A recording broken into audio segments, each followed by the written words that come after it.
निकाह एक इबादत है, इबादत के साथ एक जिम्मेदारी भी है। अफसोसनाक ये है कि निकाह को हमने फैशनाइज्ड कर दिया है और सुन्नत जो तरीका होता है वो हम थोड़ा सा भूल गए हैं। चाहे डिज़ाइनर जोड़े हों, चाहे फ़ोटोशूट्स हों, चाहे ड्रोन शॉट्स हों, हम उस पर तवज्जो देते हैं, लेकिन जो सुन्नत का तरीका है, जो उसका मज़ा है, उसको हमें अब उसको लज्जत हम ले ही नहीं पाते, क्योंकि हमें पता ही नहीं है, ना हमें वो शौक़ है कि हम उसके अंदर डिग डीप करें, उलमाओं से बात करें, आलिम दीन से बात करें, मुफ्तियान इकराम से बात करें, सीखें, जानें, क्योंकि एक बहुत अहम फैसला होता है कि जब एक इंसान निकाह करने जा रहा होता है, किस हद तक इस्लाम इजाज़त देता है कि आप एक दूसरे से मिल लें या समझ लें, एक दूसरे को जान लें, क्योंकि ऑब्वियसली पूरी ज़िंदगी का एक मामला है। अगर एक दूसरे को नहीं जानते तो फिर मुश्किलातें पेश आती हैं। मंगनी के बाद जो है वो ये दोनों ऐसे ही अजनबी हैं जैसे रोड पर गुजरने वाली खातून, जैसे वो अजनबी है ना, ये भी अजनबी है। लड़की को नहीं पता चलेगा कि लड़का कैसा है, वही समझेगी कि तुम मुझे जो ख्वाबों में मैं देखती थी ना वो वही हीरो है। लड़का ये सोचेगा कि ये वही हूर परी है जिसके मैं तस्वर करता था, लेकिन 4 दिन के बाद पता चलेगा कि जिसको मैं हूर समझ रहा था ना वो बहुत खतरनाक है। और इसी तरीके से लड़की ये समझेगी कि जिसको मैं हीरो समझ रही थी ना वो विलन है। तो ये 4 दिन के बाद ही पता चल जाता है। तो शादी से पहले ये बेकार सी बातें हैं कि अंडरस्टैंडिंग हो जाती है। हमारी तरफ से जब निकाह किया जाता है तो हमें तो हॉल ही 10-15 लाख का चाहिए होता है। कोर्ट मैरिजेस भी बहुत आम हो रहे हैं। जबान से आपने कुछ कहा नहीं, सिर्फ सिग्नेचर कर दिया, ना कोई गवाह मौजूद है ना कुछ, और सिर्फ लड़का लड़की सिग्नेचर कर रहे हैं, पेपर मैरिज कर रहे हैं, तो इससे तो कोई निकाह नहीं होता। हक महर की जब बात आती है तो हक महर कितना होना चाहिए, हक महर होता क्यों है? हमारे यहाँ पर बेचारी औरतें जो है वो घर के अंदर तो काम नहीं कर रही होती अपने मैके के अंदर, लेकिन शौहर के घर पर आकर किचन से बाहर नहीं निकलती।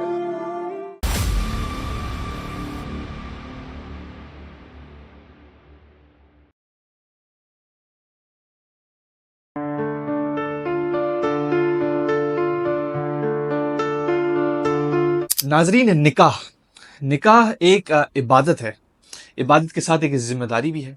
अच्छा, जब जिम्मेदारी आयद हो जाती है, लेकिन आजकल के जो वक्त है, वो इंस्टाग्राम की रील्स, वो स्नैपचैट के स्नैप्स, लिंक्डइन की एक्टिविटीज़, फेसबुक के अपडेट्स, जिस तरह से मैं कहता हूँ हमेशा, उस तरह से चल रहा होता है।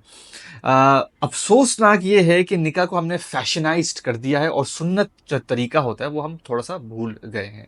चाहे डिज़ाइनर जोड़े हों, चाहे फ़ोटोशूट्स हों, चाहे ड्रोन शॉट्स हों, हम उस पर तवज्जो देते हैं, लेकिन जो सुन्नत का तरीका है, जो उसका मज़ा है, उसको हमें अब उसको लज्जत हम ले ही नहीं पाते, क्योंकि हमें पता ही नहीं है, ना हमें वो शौक़ है कि हम उसके अंदर डिग डीप करें, उलमाओं से बात करें, आलिम दीन से बात करें, मुफ्तियान इकराम से बात करें, सीखें, जानें, क्योंकि एक बहुत अहम फैसला होता है कि जब एक इंसान निकाह करने जा रहा होता है। तो इसी सिलसिले में आज हम मुफ्ती मोहम्मद मदनी रज़ा साहब से बात करेंगे। इनकी जो धीमी लहजा है, मोहब्बत तरीके से ये बात करते हैं। आज उम्मीद करते हैं कि इनसे बहुत कुछ सीखने को मिलेगा और निकाह के बारे में बहुत कुछ खुलेगा, समझेंगे, सीखेंगे। चले आए मिलते हैं मोहम्मद मदनी रज़ा साहब से। कैसे हैं सर आप? अल्लाह का शुक्र, आप खैरियत से हैं? अल्हम्दुलिल्लाह, मैं बिल्कुल ठीक ठाक हूँ, फिट फाट हूँ। मुफ्ती साहब, निकाह का जो मकसद है, जो मतलब है, अब तक जितना मैं समझा हूँ वो आपका मुकम्मल दीन कर देता है। मगर अफसोसनाक यही होता है कि आजकल निकाह बहुत ट्रेंडिंग में चल रहा होता है कि जी हम लोगों ने जो है वो अच्छे अच्छे कपड़े पहनने होते हैं, मतलब अच्छे कपड़े पहने, लेकिन अपनी औकात से ज़्यादा बाहर पहनने होते हैं, सिर्फ लोगों को दिखाने के लिए, इंस्टाग्राम के लाइक्स के लिए, स्नैपचैट के लिए, फेसबुक के लिए। और हम इसी चीज़ों में लगे हुए हैं, सुन्नत का तरीका हम भूल गए हैं। तो पहले आगाज़ तो इस तरह से करें कि निकाह की जो खूबसूरती अल्लाह पाक ने बनाई है वो क्यों बनाई है, उस पर थोड़ा सा तफसीली छोटा सा बयान दे दें आप, कि निकाह की खूबसूरती के बारे में ज़रा बताएं। बिस्मिल्लाहिर्रहमानिर्रहीम। देखिए, निकाह के बारे में जो सरकार मदीना सल्लल्लाहु अलैहि वसल्लम का फ़रमान है वो ये है, अन्निकाहु मिन सुन्नती, कि निकाह मेरी सुन्नत से है। और जब कोई अमल सरकार अलैहिस्सलातु वस्सलाम की सुन्नत हो तो वो इबादत बन जाता है। तो इसका मतलब ये कि इबादत, निकाह जो है वो इबादत में शामिल है, और इसका बुनियादी मकसद जो है वो सिर्फ़ तस्कीन नफ्स नहीं है। एक ये तो ठीक है कि इंसान के साथ कुछ तकाज़े अल्लाह तबारक व तआला ने रखे हैं जिसकी तकमील एक जायज़ तरीके से ज़रूरी होती है, लेकिन ये इसका बुनियादी मकसद नहीं है। इसका बुनियादी मकसद ये है कि इंसान अपने आप को गुनाहों से, शैतान के मकर व फ़रेब से बचाए, और दूसरा, चूँकि ये एक एक ताल्लुक़ कायम होता है और उसके नतीजे में फिर आगे नस्लों की इब्तिदा होती है, नस्लों की इसमें परवान चढ़ती हैं। तो ये जो नस्लों का सिलसिला है ना, तवालुद व तनासुल का जो सिलसिला है, ये दर हकीकत इसका बुनियादी मकसद है कि एक तो इंसान जो है वो दीन इस्लाम के मानने वाले बहुत ज़्यादा हों, सरकार अलैहिस्सलातु वस्सलाम की इत्तिबा करने वाले हों, फिर दूसरा इसका जो बुनियादी मकसद है वो अपनी निगाहों की हिफाजत है, अपनी शर्मगाह की हिफाजत है, क्योंकि हमारी ज़िंदगी का बुनियादी मकसद जो है वो अल्लाह तबारक व तआला की रज़ा हासिल करना है, उसकी इबादत करना है, उसकी बंदगी करना है। और उस इबादत और बंदगी की राह में जो चीज़ रुकावट बनती है ना, वो दो बुनियादी तौर पर चीज़ें हैं, नफ्स और शैतान। अगर नफ्स और शैतान इन दोनों को कंट्रोल कर लिया जाए तो फिर इंसान बहुत सारे गुनाहों से बच सकता है, और उसके लिए इबादत की जो आसानी है, इबादत की जो एक लज्जत है वो उसको हासिल कर सकता है। तो अब यहाँ पर चूंकि नफ्स का एक बहुत बड़ा तकाजा होता है कि जिसकी तकमील सिर्फ निकाह के ज़रिए ही हो सकती है, और अगर इंसान निकाह ना करे तो फिर उसका गुनाहों में मुब्तला होने का अंदेशा है, और खुदा ना खास्ता अगर जिना में मुब्तला होगा तो जिना एक ऐसा गुनाह है कि जिसके बारे में रिवायतों में आता है कि बंदा जब जिना कर रहा होता है उसको वो मोमिन नहीं रहता। तो अब इसका मतलब ये है कि अपने आप को इस बड़े गुनाह से बचाना, अपने आप को इस बड़े गुनाह से महफूज रख के, अपनी निगाहों की हिफाजत करके फिर अल्लाह की बारगाह में मकबूलियत का हुसूल, ये इस निकाह का बुनियादी मकसद है। लिहाजा अब अगर मिसाल के तौर पर हम इस मकसद को छोड़कर सिर्फ दूसरी चीज़ की तरफ फॉलो करें कि हमने सिर्फ अपना नफसानी ख्वाहिश की जो है ना वो तस्कीन पूरी करनी है, बस ये नफसानी ख्वाहिश को पूरा करना है, तो इस सूरत हाल के अंदर प्रॉब्लम ये बनती है कि आप देखें कि निकाह करने के बाद बाज़ औक़ात जो पसंद का भी निकाह होता है ना, तो चूँकि मकसद क्या था? नफ़्सानी ख़्वाहिश की तकमील। अब जब वो पसंद का निकाह किया है, उसके अंदर ये बुनियादी मकसद पेश नज़र नहीं था, नफ़्सानी ख़्वाहिश की तकमील थी। तो जैसे ही वो नफ़्सानी ख़्वाहिश की तकमील पूरी होती है, वो जैसे ही नफ़्सानी ख़्वाहिश की तकमील होती है, इसके फ़ौरन बाद जब ज़िम्मेदारियाँ साथ आती हैं, तो इंसान जिससे मोहब्बत का निकाह भी करता है ना, उससे फिर मोहब्बत वैसी नहीं रहती। वजह क्या है? क्योंकि मकसद पीछे कुछ और था। अगर शरीयत का मकसद सामने रहता ना कि मुझे अपने आप को गुनाहों से बचा के रखना है, मुझे अपनी नस्लों की परवरिश करनी है, आगे मुझे नेक नस्लें परवान चढ़ानी है, मुझे अपने घर वालों की भी तरबियत करनी है, तो घर वालों से मोहब्बत के अंदर कभी कमी नहीं आती। इसीलिए आप देखें कि अक्सर आपको नज़र आएगा कि जहाँ दीनदारी होती है वहाँ पर घर के अंदर मोहब्बत भी बहुत ज़्यादा होती है। निकाह का ये बुनियादी मकसद जब पेश नज़र होता है तो औलाद की तरबियत के ऊपर भी तवज्जो कामिल तौर पर होती है। लेकिन जहाँ ये सारी चीज़ें मौजूद नहीं होती, वहाँ पे सिर्फ नफसानी ख्वाहिशात होती हैं। वहाँ पे जो खुद को समझ में आता है उसी के मुताबिक मयार मुकर्रर करके फिर ज़िंदगी गुजारी जा रही होती है।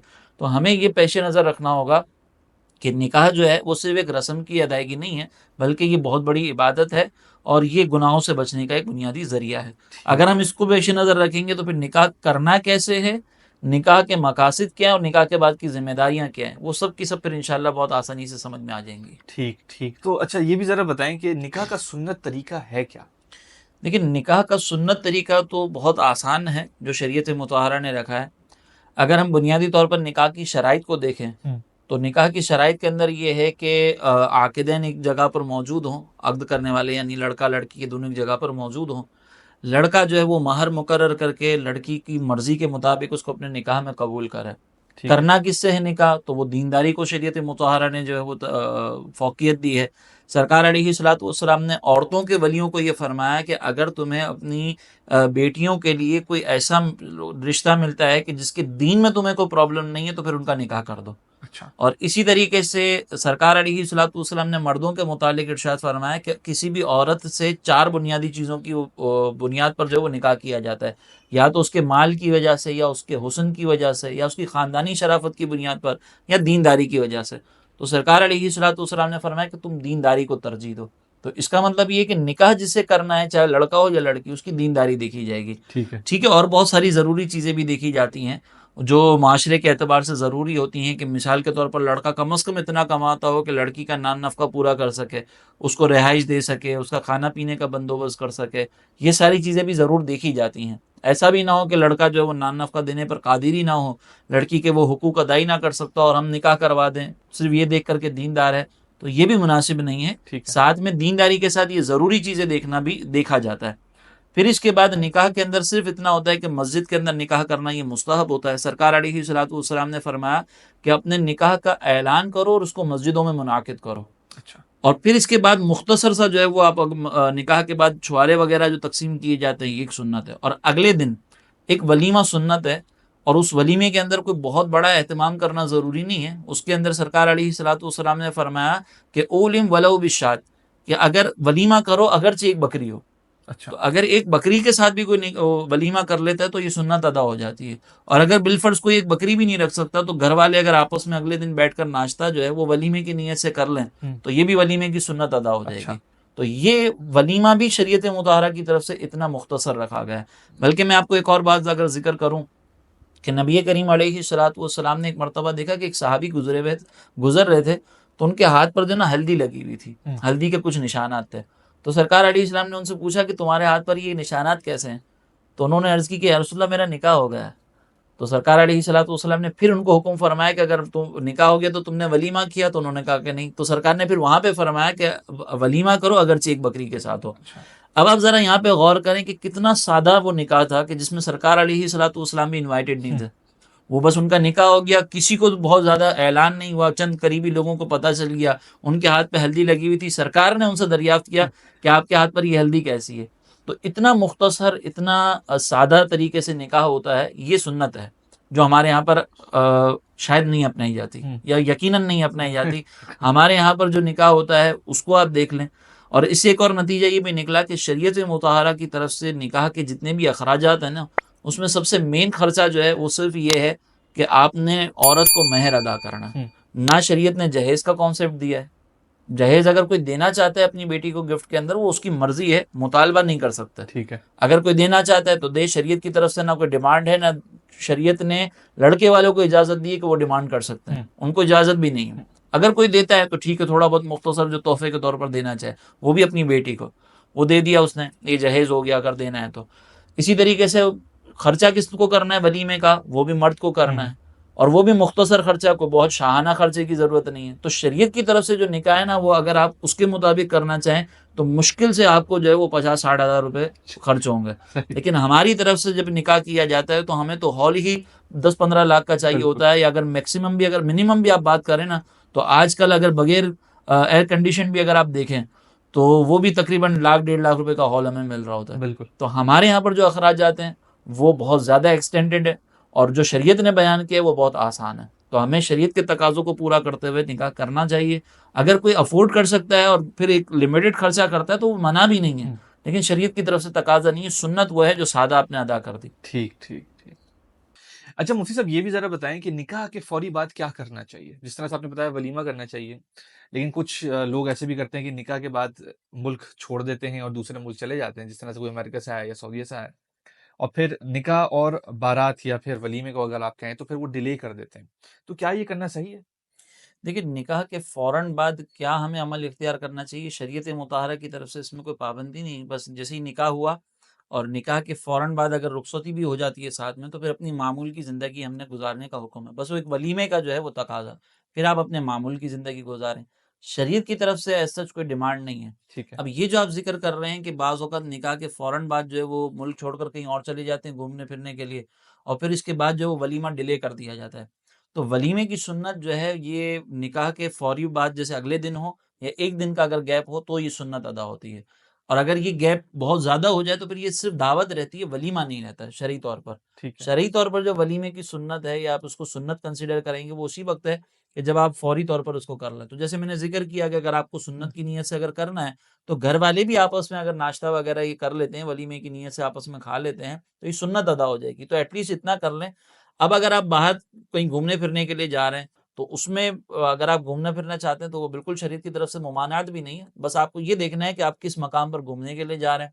यहाँ पर बस एक और चीज़ मैं बतौर ख़ास ही ज़िक्र करूँगा कि बाज़ औक़ात जब एक फ़ैमिली में नए निकाह के फ़ौरन बाद जब घूमने जाते हैं ना, तो उसको बहुत ज़्यादा हाइलाइट ना किया जाए। अच्छा। हाइलाइट ना करने की वजह ये है कि हर जोड़ा जो है वो इस तरीके से फ़ौरन घूमने नहीं जा सकता। बहुत सारे ऐसे लोग हैं कि जो निकाह करने के बाद अपने घरों में रहते हैं और मामूल की ज़िंदगी गुज़ार लेते हैं। तो आपके पास जो माल-ओ-दौलत है, वो आपको दिखाना ज़रूरी तो नहीं है ना। तो आप दूसरों को इसके हसरत के अंदर मुब्तला ना करें। अपने आप को छुपा कर रखें, आप जाएँ अपना एन्जॉय करें, जो जायज़ तरीके से आप एन्जॉय करना चाह रहे हैं, वो आप एन्जॉयमेंट करके और आप वापस आ जाएँ। ज़रूरी तो नहीं ना कि हम पूरी दुनिया को ऐलान करें कि मैं मॉरिशस गया था, मैं सिंगापुर गया था, मैंने ये किया था, मैंने वो किया था। ये ऐलान बाज़ औक़ात जो है वो दूसरों के लिए तकलीफ़ का बाइस बन जाता है। तो अगर कोई ऐलान कर रहा है और उसकी नीयत कोई ऐसी दूसरों को नुकसान पहुँचाने की नहीं है, तो मैं नाजायज़ नहीं कह रहा हूँ। मैं सिर्फ़ एक मशवरा दे रहा हूँ कि हम इसको अनाउंसमेंट ना करें। ठीक है। बाकी दूसरी बात ये कि हमारे यहाँ पर कुछ इज़ाफ़ी रसूमात जो है वो डाल दी गई हैं कि वलीमे के बाद जो वो लड़की के घर पे नाश्ता लेकर जाना पड़ता है, या फिर जो है ना वो लड़की वाले आ रहे होते हैं कि हमें बेटी के ससुराल में नाश्ता देना है, फिर कुछ दावतें वग़ैरह हो रही होती हैं। ये सारी रसूमात को ज़रूरी तौर पर समझकर अगर अदा करेंगे तो गलत है। ये अच्छा। कोई लड़की वालों पर ज़रूरी नहीं है कि वो आकर जो नाश्ते वो मतलब लड़की के ससुराल में जे ले नाश्ता लेकर जाएँ और फिर ससुराल वाले लोग बैठकर नाश्ता करवाएँ। ऐसा कोई शरीयत की तरफ से पाबंदी नहीं है। बल्कि इस सूरत के अंदर अगर लड़के वाले ज़बरदस्ती मुतालबा करेंगे ना तो वो गुनाहगार होंगे। अच्छा। क्योंकि ये सवाल के अंदर शामिल होता है और बिला वजह सवाल करना ये शरअन जायज़ नहीं होता। तो इससे हमें इज्तनाब करना होगा। बाकी शरीयत की तरफ से एज़ सच कोई वो पाबंदी नहीं है। अच्छा, इसमें बीच में ये भी तो होता है कि कुछ लोग जो हैं वो जॉब कर रहे होते हैं अमेरिका में, लंदन में, हर जगह, और फिर वहाँ से वापस आते हैं, पाकिस्तानी औरत से निकाह करते हैं। निकाह करने के बाद बोलते हैं कि जी हम वापस जा रहे हैं और हम आपका जो है वो पेपर वर्क और ये सारी चीज़ें पेपर वर्क करते हैं। जी। अच्छा, कुछ लोग तो कर भी देते हैं और कुछ लोग ऐसे भी होते हैं जो नहीं करते हैं। और ऐसे बहुत सारे लोगों को मैं जानता हूँ कि उन लोगों ने निकाह तो कर लिया है और वहाँ पे जाके अपनी ज़िंदगी गुज़ार रहे हैं और उनको कोई नीयत नहीं है कि हम वापस आएँ और अपनी बीवी को लेके जाएँ। बस ये है कि 3 साल बाद वापस आएँगे, ताल्लुकात बनाएँगे, बच्चे पैदा करेंगे, फिर वापस चले जाएँगे, फिर वापस आएँगे। तो इस तरह से क्या कहता है हमारा दीन? देखिए इसमें ना मसला ये है कि अगर तो वाक़ईतन उसकी नीयत के अंदर ही खोट है, तो ये तो बहुत बुरी बात है कि आपने निकाह कर लिया और फिर जो निकाह का असल मकसद था कि ये जो ज़ौजैन हैं ये अपने नफ़्सानी ख़्वाहिश की भी एक तकमील कर सकें, गुनाह से अपने आप को बचा सकें। तो वो मकसद तो सही से पूरा ही नहीं हो सकेगा बिल्कुल। कि आप गुनाह से तो बचा नहीं पा रहे अपने आप को। दूसरी बात ये कि यहाँ पर जो हमारी शरीयत मुतहरा की तरफ से हुक्म है, ये जो 3-3 साल, 2-2 साल बाद आ रहे हैं ना, इसकी शरई तौर पर इजाज़त नहीं है, बल्कि 4 महीने या 3 महीने के अंदर वापस आकर जो है वो हमें ये अमल करना पड़ेगा ताल्लुकात वग़ैरह के सिलसिले में। हज़रत उमर रज़ियल्लाहु तआला अन्हु से मनक़ूल है कि एक मर्तबा हज़रत उमर के दौर में एक मुजाहिद थे, उनकी ज़ौजा जो है वो इस तरह की जो है ना वो शिकायत लेकर आईं कि मेरे शौहर जो है वो जिहाद पर गए हुए हैं और मुझे इस तरह की उनकी ज़रूरत है। हुँ। तो हज़रत उमर रज़ियल्लाहु तआला अन्हु ने फिर उनसे पूछा कि तुम्हारे शौहर कब से नहीं आए? तो उसने बताया कि तकरीबन 1 साल हो गया वो आए नहीं हैं, वो जिहाद में मसरूफ़ हैं और मुझे यहाँ पर उनकी ज़रूरत है। तो फिर हज़रत उमर ने उनसे ही पूछा कि आप ये बताएँ कि औरत को कितने टाइम के अंदर अपने शौहर की ज़रूरत होती है? तो उन्होंने बताया कि तकरीबन 3-4 महीने जो है ना उसके बाद ज़रूरत पड़ती है। हुँ। तो फिर हज़रत उमर ने ये कायदा बनाया था कि हर मुजाहिद पर ये लाज़िम है कि वो 3-4 महीने के बाद अपनी ज़ौजा के पास आए, कुछ वक़्त उसके साथ गुज़ारे और फिर रवाना हो। तो अगर तो नीयत के अंदर ऐसा खोट है कि मुझे बुलाना ही नहीं है और लटका के रखा हुआ है, तो फिर ये समझ लें कि गुनाहगार भी होगा, अगर बीवी भी इसकी वजह से कोई गुनाह के अंदर मुब्तला होती है तो ये गुनाहगार होगा। हाँ, बाज़ औक़ात ऐसा होता है कि जॉब की पोज़ीशन ऐसी होती है कि इंसान जी। इतनी इनकम नहीं होती, यहाँ पर निकाह कर लेता है। कुछ सोसाइटी का प्रेशर भी होता है, निकाह कर लिया। अब निकाह करने के बाद पहले उसने सोचा था कि मैं वहाँ पर एडजस्टमेंट कर लूँगा, लेकिन बाद में जो वो एडजस्टमेंट नहीं कर पाता। तो इस सिचुएशन के अंदर हम उसको यही कहेंगे कि आप या तो फिर जॉब स्विच करके इधर आने की कोशिश करें। फौरी तौर पर ये फ़ैसला भी लेना इतना जी। आसान नहीं होता। तो यहाँ पे कोशिश करते रहना ये ज़रूरी है और इख़लास के साथ अपनी कोशिश शामिल रखें तो फिर इंशाअल्लाह गुनाहगार नहीं होगा और ज़ौजा के लिए भी अपना इस तरह का कोई सेटअप रखें कि बीच में उसको परेशानी ना हो, तकलीफ़ ना हो, कोई ऐसी अज़ियत ना हो।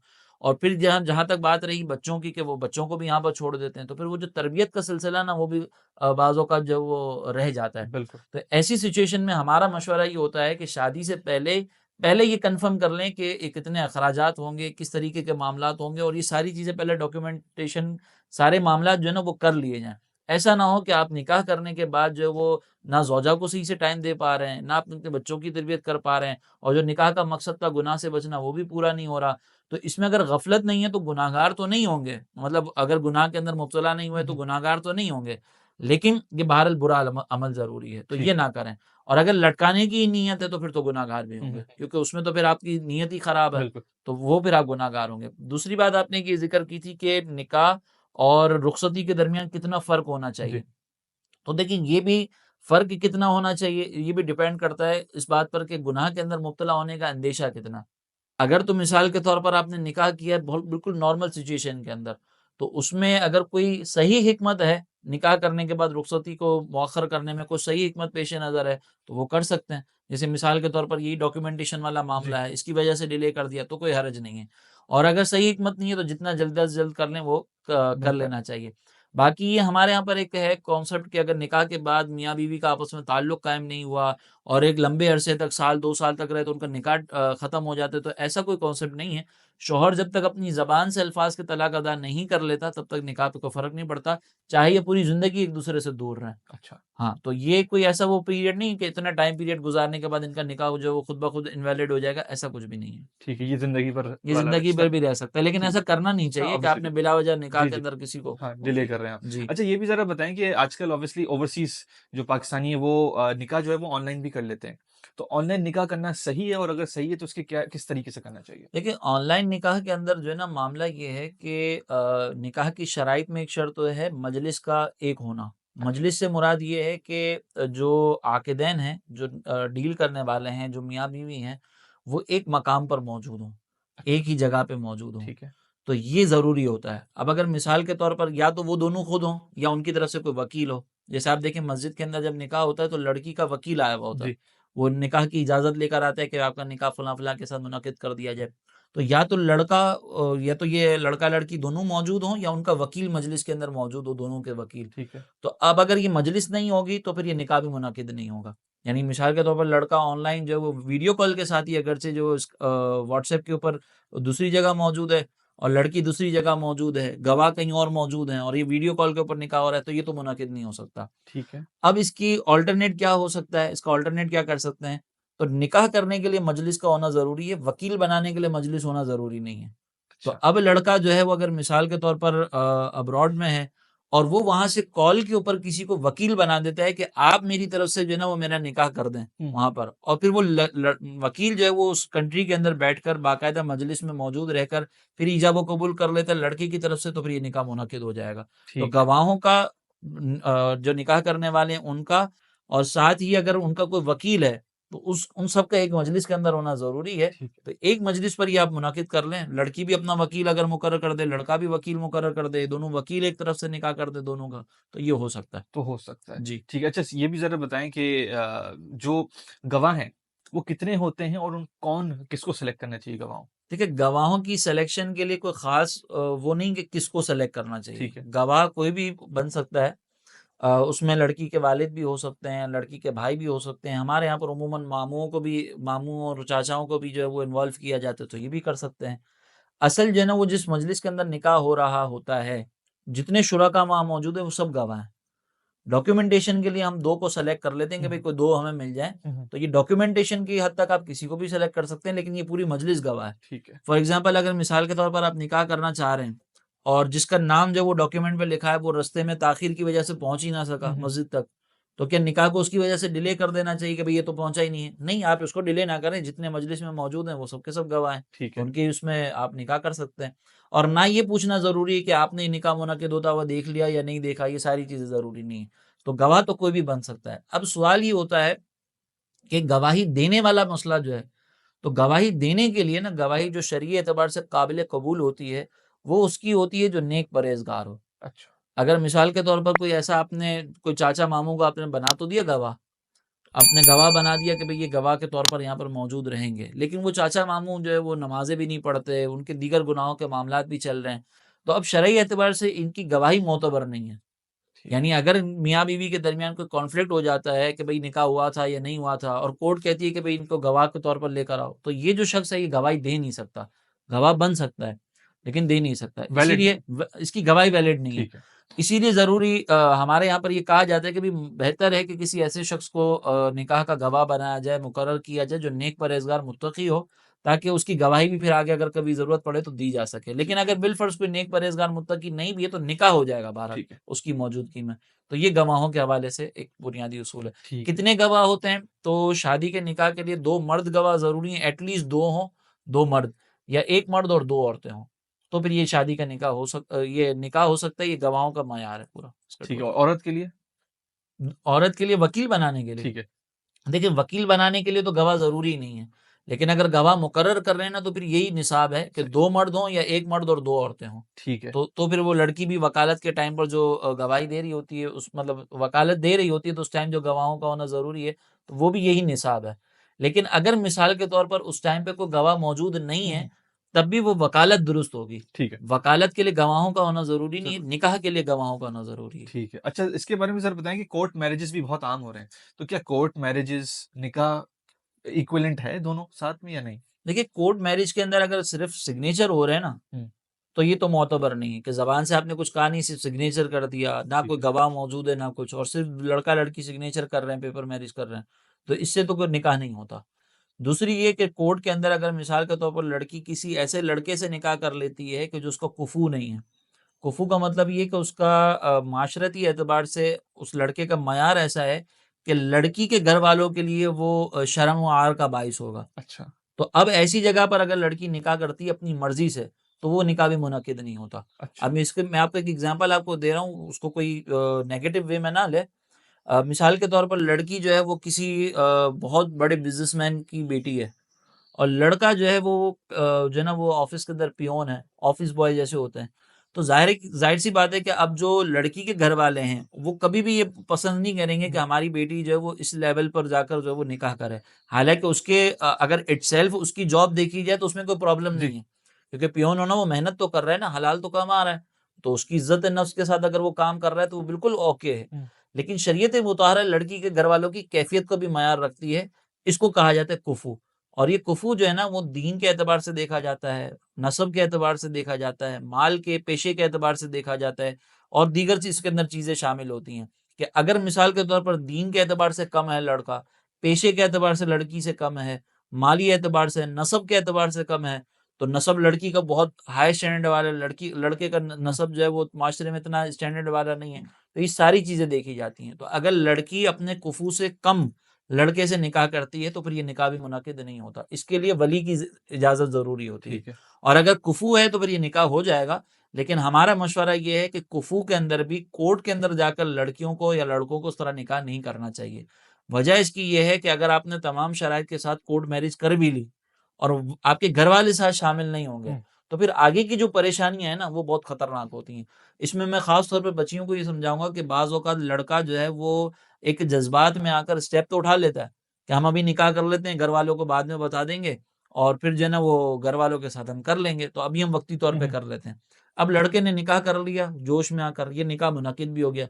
अब लड़का अपने घर वालों को जो है वो कन्विंस ही नहीं कर हुँ, पा रहा। अब ना वो तलाक दे रहा है लड़की को, ना लड़की अपने घरवालों को हाँ, बता पा रही है।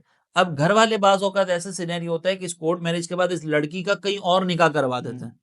अब ये निकाह पर निकाह तो हुआ ही नहीं है लड़की का। यानी लड़की तो पहले ही उसके निकाह में है जी। ना, अब वो लड़का तलाक भी नहीं दे रहा, ये लड़की कहीं और चली गई। हुँ, वहाँ पे बच्चे भी हो रहे हैं, 20-20, 25-25 साल तक ये ज़िना का सिलसिला चल रहा है, और लड़की इसके अंदर बाज़ औक़ात डिप्रेशन में आ जाती है। क्योंकि उस वो किसी को नहीं बता सकती सही कि बात मेरा है, निकाह बिल्कुल। तो हुआ ही जी, नहीं है। तो ये हम मशवरा देते हैं कि भई इस तरह अगरचे ये निकाह अगर आप तमाम शराइत को मद्देनज़र रखकर करें तो मुनाकिद हो जाएगा, लेकिन घर वालों की इन्वॉल्वमेंट के बगैर भी ये निकाह नहीं करना चाहिए। ठीक, अगर आप करेंगे और आगे जो परेशानी आएँगी तो फिर उसको खुद भुगतना पड़ेगा फिर ठीक, आपने। ठीक, ठीक। अच्छा मुफ्ती साहब, कुछ कॉमन क्वेश्चंस भी हैं, जैसे मिसाल के तौर पे 3 दफ़ा कबूल है बोलना ज़रूरी है? 1 दफ़ा कबूल है में काम हो जाएगा? तो ज़रा इसके बारे में बताएँ। देखिए, 3 दफ़ा जो इजाब कबूल होता है ये सुन्नत है। ठीक है, बेहतर है कि अगर ये कह लिया जाए, लेकिन अगर 1 दफ़ा भी कहेंगे तो ये मुनाकिद हो जाता है। ठीक है, अगर वो काज़ी साहब ने पूछा कि कबूल है, एक ही दफ़ा पूछा, लड़के ने कहा कबूल है, तो ये निकाह मुनक़्क़िद हो जाता है। ठीक है, इसके बाद अब फिर नहीं सकते बस। ठीक तो है, पहली दफ़ा ही सोच समझ के बोलना चाहिए। ठीक है। अच्छा, ये भी ज़रा बताएँ कि निकाह के फ़ौरी बाद बीवी को घर लेके आ सकते हैं? निकाह के फ़ौरी बाद बिल्कुल ला सकते हैं, अगरचे रुख़्सती ना हुई हो, क्योंकि अब ये निकाह के फ़ौरन बाद ही आपस में महरम हो चुके हैं। एक-दूसरे के लिए मतलब इनके साथ वक़्त गुज़ारना बिल्कुल जायज़ हो चुका है। ठीक है। लेकिन इसमें चूँकि हमारे यहाँ पे माहौल में जो है ना ये बात मुनासिब नहीं समझी जी, जाती, तो थोड़ा-सा माहौल का भी लिहाज़ कर लेना चाहिए। अगरचे शरई एतबार से इसकी इजाज़त है कि फ़ौरन अगर घर पर ला रहे हैं, मिसाल के तौर पर बीवी को कहीं घुमाने लेकर जा रहे हैं, क्योंकि अब निकाह हो चुका है तो इशारे कर सकते हैं, आपस में गुफ्तगू हुँ, भी हो सकती है निकाह के बाद। तो इसमें कोई हरज नहीं है, ला सकते इसमें हैं। कोई हर्ज नहीं है। अच्छा, ये भी ज़रा बताएँ कि हक़ महर की जब बात आती है तो हक़ महर कितना होना चाहिए? हक़ महर की कम से कम जो मिकदार है ना वो है 30.618 ग्राम चाँदी। इससे कम नीचे नहीं हो सकता। ठीक है, इससे ज़्यादा जो है वो दोनों की म्यूचुअल अंडरस्टैंडिंग से जितना भी हो वो हो सकता है। लेकिन इसमें एक मयार शरीयत ने ये मुकर्रर किया है कि इसमें जो लड़की के औसाफ हैं उसका लिहाज़ करके जो है ना वो महर दिया जाए। यानी मिसाल के तौर पर ये देखा जाए कि भई इस तरह की लड़की जो मिसाल के तौर पर खूबसूरत भी है, खानदान के एतबार से भी उसका खानदान भी अच्छा है, तो इस खानदान की लड़की को कितना मेहर दिया जाता है उमूमन। ठीक तो है। अब वो जो उस खानदान की उन क्वालिटीज़ वाली लड़की को जितना मेहर दिया जाता है ना, तो ज़्यादा से ज़्यादा फिर मेहर उतना देना चाहिए। 30.618 ग्राम चांदी से कम तो दे ही नहीं सकते, ठीक है। लेकिन अब ज़्यादा देना है तो ज़्यादा देने के लिए जो है वो उसका स्टैंडर्ड देखा जाएगा कि लड़की का स्टैंडर्ड क्या है। ठीक है। उसके एतबार से उसको मेहर दिया जाएगा और उसमें फिर लड़के की भी माली हैसियत को देखा जाता है कि लड़का जो है वो बहुत ज़्यादा गरीब घराने से ताल्लुक़ रखता है, मुतवस्सित घराने से या आली घराने से। अगर गरीब घराने से है और लड़की मुतवस्सित से है, तो लड़के पर लाज़िम है कि वो मुतवस्सित दर्जे का जो है वो मेहर देगा, अच्छा। क्योंकि लड़की मुतवस्सित घराने ठीक की है। है और दोनों मुतवस्सित हैं, तो फिर लड़का वो ठीक है। दरमियाना वाला ही देगा। और अगर लड़का आली घराने का है, लड़की मुतवस्सित घराने की है, तो फिर इसमें लड़के की मर्ज़ी है, वो चाहे तो आली घराने का वो मेहर दे, चाहे मुतवस्सित घराने का दे। या फिर अगर दोनों ही आली घराने के हैं, तो फिर दोनों को आली घराने का वो मेहर दिया जाएगा। ठीक है। तो उस खानदान में जो लड़कियों का मेहर होता है, उसको देख लिया जाए कि कितना मेहर दिया जाता है इस औसाफ के साथ, फिर जो है वो उतना मेहर ज़्यादा से ज़्यादा मुकर्रर करना चाहिए। लेकिन अगर म्यूचुअल अंडरस्टैंडिंग से कोई कम भी करता है, तो उसमें भी कोई प्रॉब्लम नहीं है, अच्छा लेकिन वैसे बस हक वो बोलिए। 30.618 ग्राम उससे नीचे चांदी नहीं से होना ना होना चाहिए। चाहिए। हाँ। ठीक। और हक महर होता क्यों है? मतलब ये कॉन्सेप्ट है क्या? देखिए, हक महर दर हकीकत जो है ना वो लड़की चूँकि अपना आप जो है वो शौहर को सुपुर्द करती है, वो शौहर को इस बात की इजाज़त देती है कि वो शौहर की इत्तिबा करेगी, इताअत करेगी, उसकी फरमाबरदारी करेगी। तो अब लड़की को जो है ना वो इसके अगेंस्ट उसको ये पेमेंट की जाती है, समझ लें ठीक कि है। चूँकि वो लड़की अपना आप पूरा सुपुर्द कर रही है, अपने घरवालों को छोड़ रही है, शौहर के ताबे हो रही है, तो ऐसी तो नहीं है ना कि लड़की की कोई मिसाल के तौर पर बिल्कुल बेकार सी है, तो वो उसकी हैसियत को बरकरार रखने के लिए, ये उसकी कीमत नहीं है।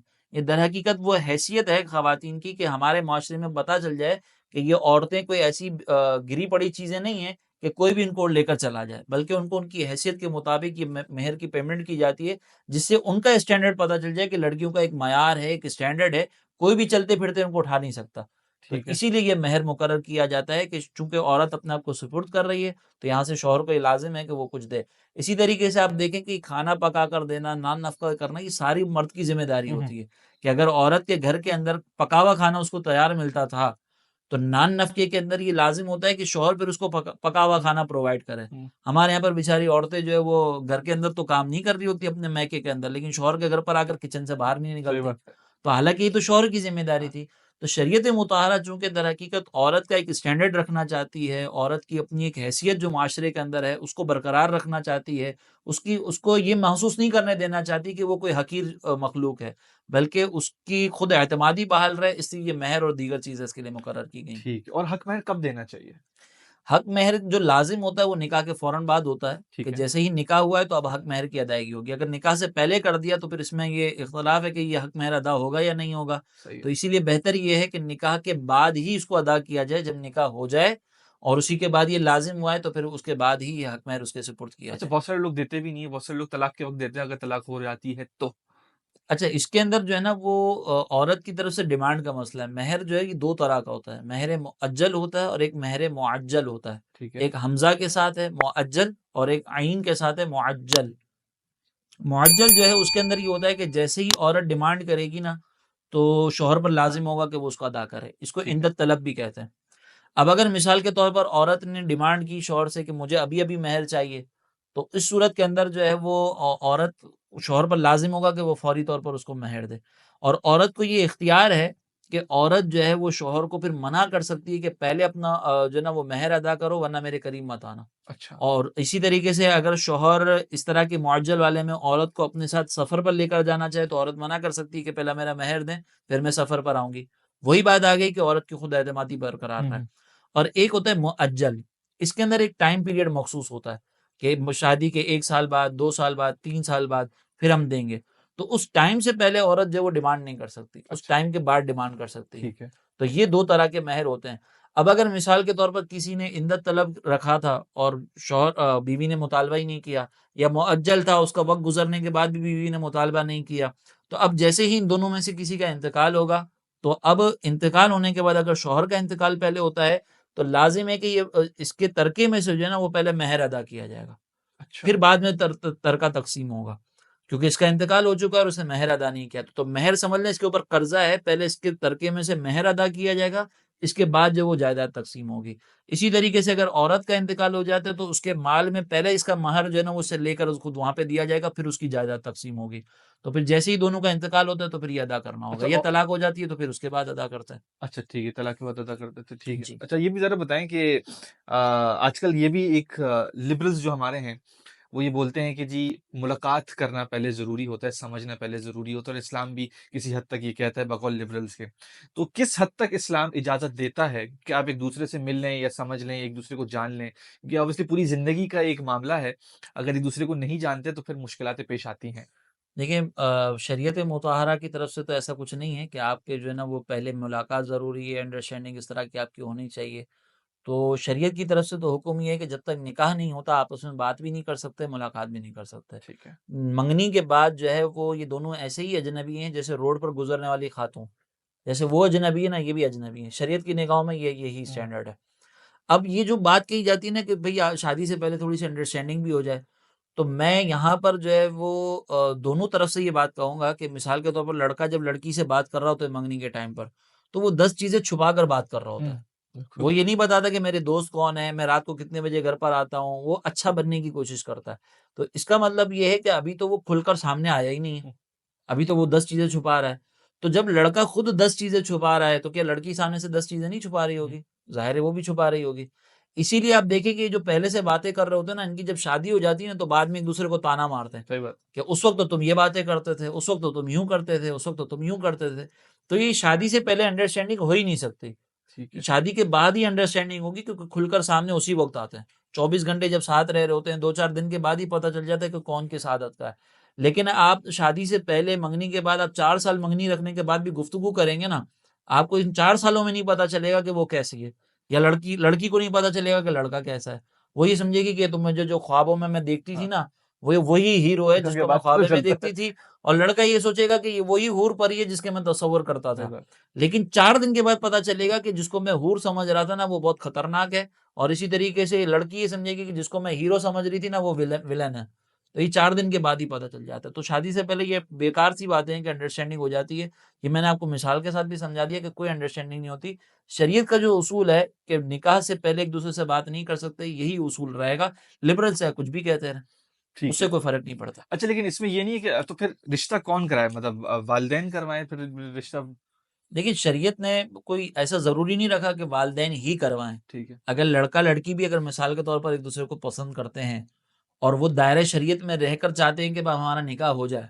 क्योंकि देखिए बाज़ औक़ात ऐसा होता है कि जब लड़का मिसाल के तौर पर कोई ख़ानदान की कज़न वग़ैरह होती है, या मिसाल के तौर पर कहीं पे मोहल्ले के अंदर कोई ख़ातून होती हैं, उस पर गलती से भी कोई निगाह पड़ जाती है ना, तो वो निगाह पड़ने के बाद बाज़ औक़ात दिल माइल हो जाता है।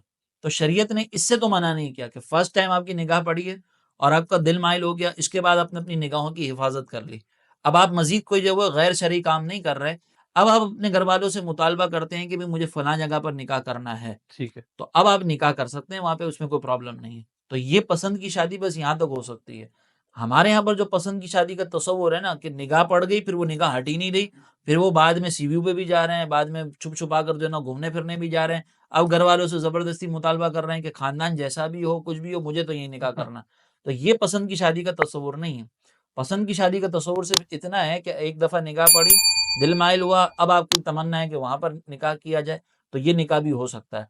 दूसरा ये कि अगर मिसाल के तौर पर कोई लड़की ऐसी है कि जो पसंद आ जाती है, तो फिर तहकीक आप करवा लेते हैं। अच्छा, किसी ठीक है। दूसरे ज़रिए से आप तहकीक कर लें, जैसे हमारे यहाँ पर होता है, आप अपने घर की ख़वातीन को भेजकर वहाँ पे मालूमात करवा लें कि उनका ख़ानदान कैसा है, क्या नहीं। अब वो ख़ानदान के थ्रू अंडरस्टैंडिंग हो सकती है कि जब ख़ानदान के दीगर अफ़राद ऐसे हैं, तो फिर ये कैसी होगी, और अगर अपने ही ख़ानदान की, तो वो तो फिर पता ही होगा कि हुँ, कैसी हुँ, है। हुँ। तो आपको तहकीक करवाने में कोई प्रॉब्लम नहीं है। तहकीक भी इस तरह कि उनकी दिल आज़ारी ना हो, इस तरह आप तहकीक करवा लें, थोड़ा-सा उनको दावत वग़ैरह में बुलाकर या इस तरह की चीज़ें करके, ताकि उनका रहन-सहन पता चल जाए। ठीक है। तो ये अंडरस्टैंडिंग के लिए कर सकते हैं कि लड़का जो है वो अपने घर की ख़वातीन को भेजकर उधर अंडरस्टैंडिंग करवा ले, लड़की अपने घर के अफ़राद जो महरम अफ़राद हैं, उनके थ्रू अंडरस्टैंडिंग करवा ले। और उमूमी तौर पर ये होता है कि जब कहीं से रिश्ता भी हाँ, आता है वो ना तो बिल्कुल अननोन हाँ। का, तो वो मालूमात ली जाती है। हम्म। तो ये एक सही है तरीका, इसमें कोई हर्ज नहीं है। अच्छा, लेकिन मुझसे इसमें ये मसला भी आता है, जो लिबरल्स बोलते हैं, शायद ये थोड़ा-सा भी सही है, कि इसकी वज़ह से तलाक़ें भी बहुत होती हैं, क्योंकि लड़की का मिज़ाज का नहीं पता होता लड़के को, ना लड़की को पता होता है लड़के के बारे में इतना कुछ।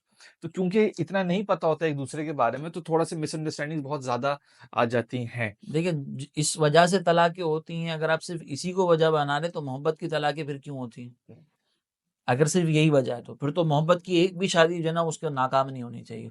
लेकिन हम ये देखते हैं कि अक्सर शादियाँ जो है ना जो मोहब्बत में की जाती है ना वो नाकाम हो रही ठीक होती है। हैं। क्योंकि वहाँ पर फिर लड़की जो है वो लड़के को चूँकि दोस्ती के एतबार से पहचानती है ना तो फिर वो सर पर हावी होने की कोशिश हुँ। करती है। और ऐसी बेशुमार मिसालें आपको अपने भी माशरे में देखी होंगी कि पसंद की शादी करने के बाद मियाँ-बीवी की लड़ाइयाँ ही आपस में हो रही होती हैं।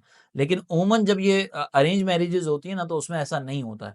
हाँ, अब ये बात रही कि हमें पता ही नहीं चलता मिज़ाज कैसा है, तो मिज़ाज तो आपको पसंद की शादी में नहीं पता चलेगा, वो मैं आपको पहले ही हुँ, ज़िक्र हुँ, कर हुँ। चुका हूँ। और वहाँ पर जो है वो पसंद की शादी में प्रॉब्लम ये आती है कि लड़की से आपने अगर वो मिसाल के तौर पर निकाह से पहले जब तक निकाह नहीं हुआ ना, तो उसके नखरे बर्दाश्त करना आसान हो जाता है। लेकिन निकाह के बाद जब चीज़ हाथ में आ जाती है ना, तो उसके बाद नखरे बर्दाश्त नहीं किए जा सकते। तो ये तो बिला वजह की बात है कि इसी की वजह से तलाक होती है। अगर इसी ठीक की है, वजह से तलाक होती है, तो फिर एक भी मोहब्बत की शादी नाकाम नहीं होनी चाहिए थी। ठीक है। अच्छा, मुझसे अब जाते-जाते एक ज़रा ये भी बताते जाएँ कि अब निकाह हो गया है, रुख़्सती नहीं हुई है, यानी कि वलीमा भी कुछ भी नहीं हुआ है। लेकिन निकाह हो गया है और दोनों मियाँ-बीवी ने ताल्लुक बना लिया है। अच्छा, जब ताल्लुक बना लिया है तो फिर ऑब्वियसली अंदेशा है कि वो प्रेग्नेंट हो गई, और वो प्रेग्नेंट हो गई। अब वो बता नहीं सकती अपने घरवालों को, और लड़का भी नहीं बता सकता अपने घरवालों को, तो क्या वो बच्चा जायज़ है? पहली बात तो ये। दूसरी बात ये कि वो किस तरह से बताए, क्योंकि सोसाइटी में प्रेशर आ जाएगा, जी आपकी तो रुख़्सत ही नहीं हो रही, बच्चा कैसे पैदा हो गया? देखिए, ये तो बिल्कुल जायज़ है, क्योंकि निकाह के बाद ये मामला हुआ है। दूसरी बात ये कि अब घरवालों को इस सिलसिले में क्या करना चाहिए, तो मैं यहाँ पे ये अर्ज़ करूँगा कि ठीक है, सोसाइटी का अपना एक प्रेशर होता है, सोसाइटी की वजह से प्रॉब्लम होती है। अगर इस तरह की कोई सिचुएशन हो गई, अव्वलन तो मैंने पहले ही मशवरा दिया था कि इतना क्लोज़ ना हो, क्योंकि सोसाइटी का प्रॉब्लम जी, होता है।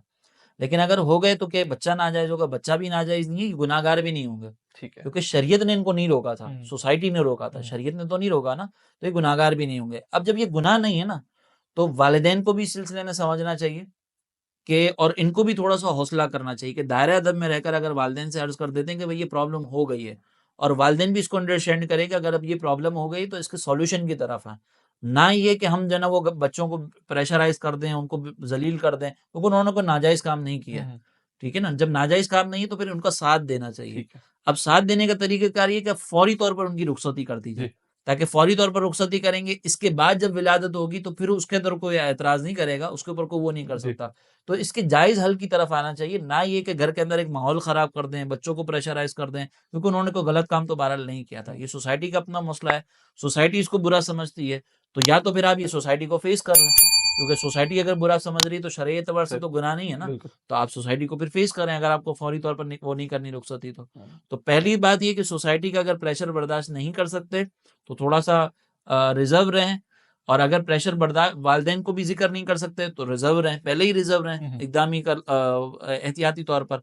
और अगर रिज़र्व नहीं रह सके, तो गुनाह नहीं है, अपने वालिदैन से दायरा-ए-अदब में रहकर अर्ज़ कर सकते हैं, और फिर वालिदैन को भी वहाँ पर अंडरस्टैंडिंग करनी चाहिए। ठीक है, मुफ्ती साहब, दुनिया में सबसे कीमती चीज़ होता है वक़्त, वो आपने हमें दिया, हमारी ऑडियंस को दिया, हमें सिखाया, और उम्मीद करते हैं कि बहुत सारे लोग इसमें से कुछ ना कुछ वैल्यूएबल कंटेंट निकालेंगे, उसके लिए इंशाअल्लाह, आपका इंशाअल्लाह। बहुत-बहुत शुक्रिया। बहुत शुक्रिया, बहुत शुक्रिया। तो ये था आज का हमारा एपिसोड मुफ्ती मोहम्मद मदनी रज़ा साहब के साथ।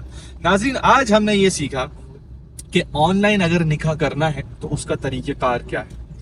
आज हमने ये सीखा कि जो गवाह होते हैं वो कितने होते हैं और उनको किस तरह से सेलेक्ट किया जाता है, और ये भी सीखा कि निकाह को सादगी से अगर हम कर लें तो बहुत आसानी से, बहुत कम पैसों में हमारे काम हो सकते हैं। उसमें वलीमा भी शामिल हो सकता है नेक्स्ट डे, जिस तरह से उन्होंने बोला, और ताख़ीर नहीं करनी चाहिए, डिले नहीं करना चाहिए।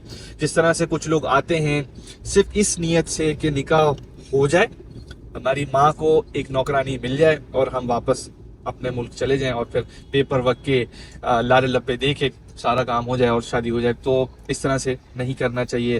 हर 3 महीने 4 महीने बाद आपको आना चाहिए, अनटिल अनलेस आपकी वो बेसात, वो औकात नहीं है, तो फिर वो बात अलग है।